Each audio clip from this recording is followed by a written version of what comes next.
West Coast and play a really, really good team, undefeated team. Really happy we got out of that Texas game with a W. We certainly didn't play as well as we can play, but we did find a way to get the win. UCLA played extremely well at Kentucky, so you got a little contrast here where they're really hitting on all cylinders, and we're gonna make the long trip out there. It's gonna be a great environment, playing a top 5 team, and just see what we can do. Our kids are excited about it. We took yesterday off, and we're about to go into a practice and then get on the plane and get out there tonight, just to get used to the environment just a little bit. So this is one of the things we always want to do at Michigan is to play really high-level teams in home situations, not just in neutral sites.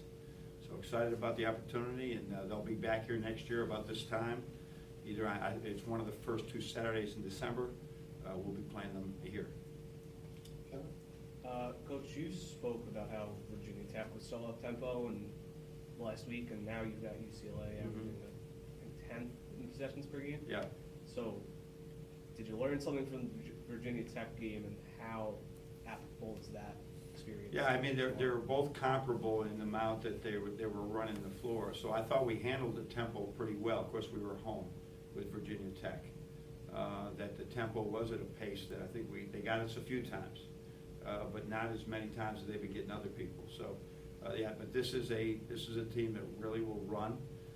Some of the teams they've played have got into that running game with them. We're certainly going to run when we can, but at the same time, we got to make sure we take good shots, and then we make them take guarded shots. So whatever it takes to do that, but we got to get back to defense, and not only get back, but then identify who's where, because they got shooters all over the place. Brendan? Just to kind of follow up on that, I think after the last game you mentioned that you want to go out a little bit more. You want to maybe speed things up a little bit more. So what's the balance in this game of what you can actually do in terms of improving on that without, being a detriment? We look at every opportunity as not just that game, but to try to improve who we are. And we're playing too much half-court basketball. We have to get up and down the court, whether it's who's pushing it.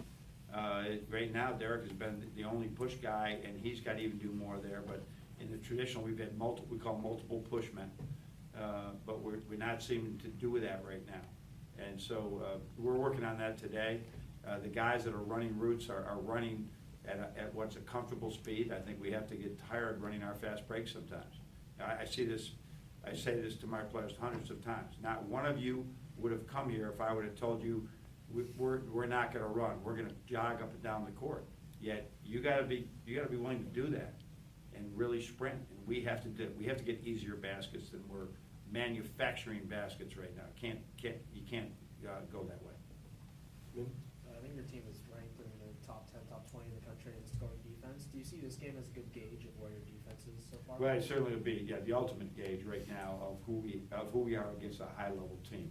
We got some incredible talent. I think what's really compelling right now is what Ball and Leaf have done to that team. I mean, that was a team that was sub 500 last year, only lost one player, but those two are just exceptional. So many freshmen we've seen come into it, and rightfully so. They struggled a little bit in that first year. Leaf and Ball have just been exceptional. So that's our defense is really going to be challenged because Ball's getting 9 assists a game. They got 4 guys shooting 40% from 3. That's going to be difficult. Just see what we can do. Chris? Derek has kind of risen to the challenge against other point guards and takes it pretty seriously. What did you say to him, though, after the last game? Him and Zach, you said you needed more from them, first of all. Yeah, we're getting, obviously, they're playing a lot of minutes. And they can play better than they played the other night, both of them. They're in this area where maybe they're taking that extra dribble when they should have given it up, or maybe they're pulling up for a jump shot when they could have taken one more dribble and got to the rim, or 2 dribbles and got to the rim. So they'll see those sweet spots, and that's part of coaching. We got to continue to educate them. This is your game, and this is how you can use it. But we settle sometimes, or the ball sticks a little bit sometimes, and they recognize it. It's not like they see it. Dang, I should have gave that up early. Duncan was open, or Mo was open. but it's all about a really high care level for our team. They want to win so badly, they love their teammates. It's a good problem to have, they're not selfish. We just got to continue the education that everybody goes through it as a player. And then you've talked about guys going east-west more than north-south at times. You still need to see more of that, and how do you get that? Yeah, all our guys, and we'll work on it today. You know, not only going north-south, but when you go north-south, what do you do when there's something not open there? Do you leave your feet and hope something comes open? Or do you can we call it hockey? Do you dribble all the way underneath like you're going under a hockey net and look? Do you land on two and pivot 2 or 3 times and see who's open? Maybe it's some back cutters. But we're sort of like going off 1 foot and hoping something's working. When you're playing it, that will work against some teams, not against the length we saw the other day. Allen really had some great length. Now, he didn't block many shots, but when he gapped us enough and then he got his hands on passes, incredible wingspan. So we're going to see that same wingspan again. Andrew? For those outside the program, why is traveling a far distance more challenging? Well, you don't do it that much, and I said if I had this to do this over again, we did not put in the contract. I don't even know if you can. We'd get this to be a noon game out there.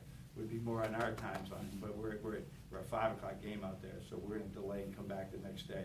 I think it's getting there and just getting used to it is one thing, but I think the recovery afterwards is another one, which we're concerned about with the game on Tuesday. So from the time zone? Yeah, the time zone is usually, it's more coming back usually than it is going out there. I think there's probably some analytics on that. Football, baseball, throw them all together. It's about coming back. But, you know, it is a great opportunity to play. These two brands should be playing each other, and it's not like the pros where we got all week. You know, our kids in classes, we're coming back to exams. They're probably approaching exams. It's a challenge to do this, but it's what people want to see on TV as well. And the other thing is that, you know, we have so many great California alums. That's a great opportunity for some of them to attend the game or just watch the game or feel part of Michigan basketball a little closer. Brendan? You're obviously well familiar with TJ Leaf. What drew you to him in that original recruitment, and what have you seen from him this year? Yeah, I mean, we saw it. I think we saw him a lot. I went out there 3 times, I think. I mean, he really is not only just a 6'10" forward. He shoots, he passes. Look at his stats right now. For a freshman with a 225-pound body, the way he's rebounding is really impressive, getting 9 a game. So he's really just an outstanding talent, wonderful kid, wonderful family.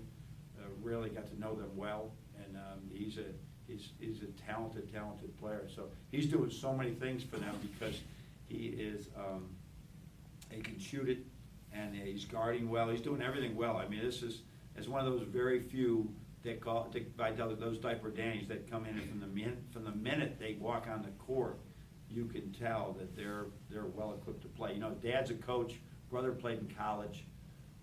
He's been around a little bit. I mean, he's got those Midwest ties, but Yeah. you know, it obviously takes a special kid for you to go recruit out west. And you got Cam, you got DJ, but how did you actually come upon him originally? It was Midwest ties. Okay. It was Midwest ties and watching him play, and then Dad being from Indiana, and you know, they made 2 trips here, I believe, overall. So there was sincere interest both ways. He just felt staying close. First it was Arizona, then it was UCLA. Staying closer to home was better for him. I know last year Zach had to guard the 4 and even play down there sometime. Now strength or length is kind of your strength. Has he responded well to being able to be pushed not only to the 3 but also to the 2 a little bit? Yeah, I think there's sometimes he probably wishes he was playing a 4 defensively because of the guys he's got to chase around a little bit right now. But he's really done a great job defensively. He's every day is another challenge for him. I'm not sure what the matchup's going to be right now, but all their perimeters are really exceptional players. Ball, Alford, Hamilton, they're really good. And Holiday comes off the bench is really good too. So, yeah, but if we had one stop to get right, he'd be a primary candidate for us to go out and guard somebody, especially on the perimeter. He'll do whatever it takes. You played a number of these elite teams in those seasons. I guess you had Kentucky and Arizona a couple years ago and stuff. Yeah. Is there something you learned from going against those elite teams about? Is there a common thread or something? Yeah, I think one of the big common threads is the length at the rim that you can get there. You'll dial up this beautiful backdoor play, or the kids will read a beautiful backdoor play, and then it gets blocked at the rim, can take the heart out of you. The other thing is the offensive rebound, just the length of a guy that is, that sits in there. I think that's where Kentucky got. We made them miss a lot, Kentucky, but they were cleaning up rebounds all the time. Things that sometimes we even had box out position, but their length was so big. So I think in order to beat these teams, you have to really, you're not gonna get many open shots. You gotta make those shots. Just stick in the game, and then who knows what can happen down the stretch. Switching gears a little bit, you got another 9 o'clock Tuesday game. Your thoughts on the 9 o'clock starts, and do you have a say in that at all? I mean, this one we didn't because we had to play on Tuesday. We could not play on Wednesday. It was a study day, so it was something that we had to adjust to. So the women already had it scheduled. It was our only opportunity. Just for us, because of our exam schedule, getting 31 games in this time period is really challenging. So sometimes you have to be, now the game the other day was a straight, Texas in the central time zone, and I gotta think, because we're in a lot, that Michigan is an attractive draw in the market on the West Coast. So rather than have us play it at 4 in the afternoon, right, playing at 6 in the evening is much better. So it comes with the territory. You know me, I'd like to play, actually I'd like to play them all at noon, but playing at 7 o'clock is where we'd love it to be. But it comes with the territory, and that's it. So we try to avoid these doubleheaders only because with Tuesday, but we had no other thing. We had exams coming up. We had no other choice. Anybody, anything else? All right, see you out there.